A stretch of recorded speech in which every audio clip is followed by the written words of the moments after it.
ঘেরে এগিয়ে আসছে 5টি তেইশের বিমান। প্যারেডগ্রাউন্ড ব্যতিক্রমকালে আপনাদের সামনে চমৎকার দক্ষতার সাথে প্রদর্শন করে যাবে অরঞ্জন সিংহ আচারী।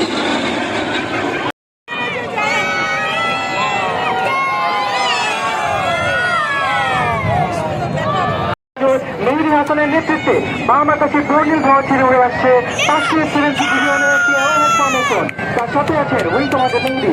অন্যান্য 4টি বিমানে রয়েছেন উইং কমান্ডার। সাধারণত যুদ্ধকালীন সময়ে ভূমিতে 36 সেনা অবতরণ, আকাশ থেকে ভূমিতে বোমা বর্ষণ এবং শান্তিকালীন সময়ে যাত্রী ও মালামাল পরিবহনে ব্যবহৃত হয়ে থাকে। এই সেকশনের লিডার হিসেবে রয়েছেন গ্রুপ ক্যাপ্টেন মাহবুব, সাথে আছেন group captain Arman, squadron leader Rafa ও স্কোয়াড লিডার মুস্তাদি। অন্য 2টি বিমানে রয়েছেন গ্রুপ ক্যাপ্টেন ফাইসাল। দেখতে পাচ্ছেন একটি L410 প্রশিক্ষণ বিমান এবং 4টি গ্রুপ G120TP প্রশিক্ষণ বিমানের সমন্বয়ে গঠিত আরেকটি অ্যাওয়ারহেড ফর্মেশন। এই ফর্মেশনটি গ্রুপ G120TP বিমান থেকে নেতৃত্ব দিচ্ছেন আজকে ফ্লাই পাস্টের deputy leader group captain Touhid, সাথে আছেন স্কোয়াড লিডার ওবায়েদ। সম্মুখের L410 বিমানে রয়েছেন উইং কমান্ডার সেক্টর মইনুল ও squadron leader Sibab, wing commander Almamun ও স্কোয়াড লিডার জায়েদ এবং সবশেষে স্কোয়াড লিডার বেনাউল ও স্কোয়াড লিডার ধ্রুব। শুধু মন্ডলী, এরপর আপনারা দেখতে পাচ্ছেন একটি অগস্ট 139, একটি অগস্ট 119 সার্চিল হেলিকপ্টার এবং 2টি 21 হেলিকপ্টার সমন্বয়ে গঠিত ডায়মন্ড কমান্ডার শফিক ও ফ্লাইট লেফটেন্যান্ট ইশতিয়াক এবং উইং কমান্ডার আহমদ ও স্কোয়াড লিডার মুস্তাফিজ। পেছনে হেলিকপ্টার রয়েছেন উইং কমান্ডার মুমিন ও স্কোয়াড লিডার কৌশিক। শুধু মন্ডলী, বাংলাদেশের জাতীয় পতাকা।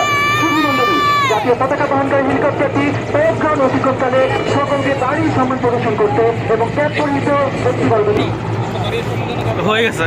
শুধু মন্ডলী, এরপর রয়েছে বাংলাদেশ সেনাবাহিনীর পতাকা বহনকারী হেলিকপ্টার, যা পরিচালনা করছেন উইং কমান্ডার ইউসুফ ও ফ্লাইট লেফটেন্যান্ট হামিদ।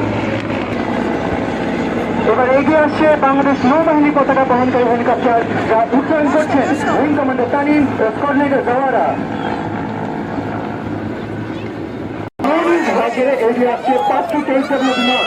প্যারেডগ্রাউন্ড ব্যতিক্রমকালে আপনাদের সামনে চমৎকার দক্ষতার সাথে প্রদর্শন করে যাবে অরঞ্জন সিংহ আচারী।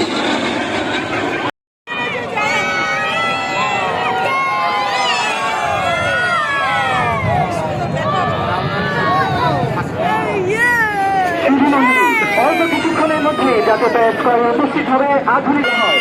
শুধু মন্ডলী, এবারে দেখবেন flying salute to the chief guest.